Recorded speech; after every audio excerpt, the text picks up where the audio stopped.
आगामी मुंबई महानगरपालिका निवडणुकीसाठी ठाकरे गटाची रणनीती आखली जाते। ठाकरे गटाचा 9 जूनला मेळावा होणार आहे। मुलुंडच्या कालिदास सभागृहात मेळाव्याचं आयोजन करण्यात आलंय। आदित्य ठाकरे यावेळी पदाधिकाऱ्यांना संबोधित करणार आहे। लढा आपल्या मुंबईचा अशी ठाकरे गटाची टॅगलाईन आहे। त्यामुळे मुंबई महानगरपालिका निवडणुका आदित्य ठाकरेंच्या नेतृत्वात होणार आहे। 9 जून नंतर मुंबईत ठिकठिकाणी विविध प्रश्नांवर ठाकरे गट आंदोलन देखील करणार आहे। मुंबई महानगरपालिकेसाठी प्रचाराचा प्रमुख मुद्दा धारावी पुनर्विकासाचा असणार आहे।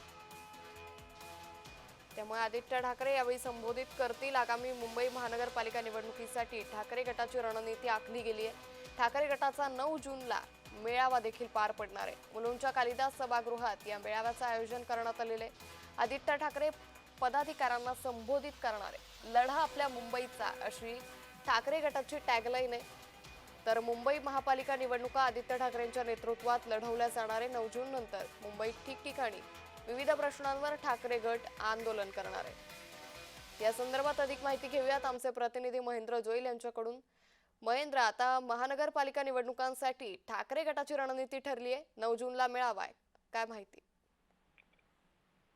अंकिता, ठाकरे गटाने ती स्थानिक स्वराज्य निवडणुकांसाठी आहे ती मोर्चे बांधणी करायला सुरुवात केलेली आहे। जे ते आदित्य ठाकरे यांच्या नेतृत्वात ही निवडणूक असणार आहे। 9 जूनला जे ते मुलुंड येथील कालिदास सभागृहात या मेळाव्याचं आयोजन करणार आहेत। त्यावेळेस आदित्य ठाकरे पदाधिकाऱ्यांना संबोधित करणार आहेत।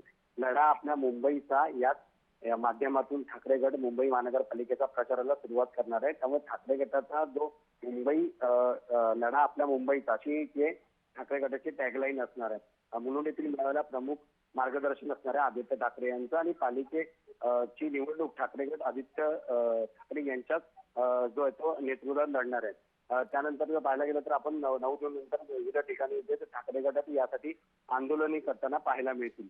निश्चित धारावीत पुनर्विकास निश्चित महेंद्र, त्यामुळे एकंदरीतच आता महानगरपालिकेसाठी ठाकरे गटाची रणनीती ठरल्याचं पाहायला मिळतंय। धन्यवाद महेंद्र, आपण दिलेल्या सविस्तर माहितीसाठी।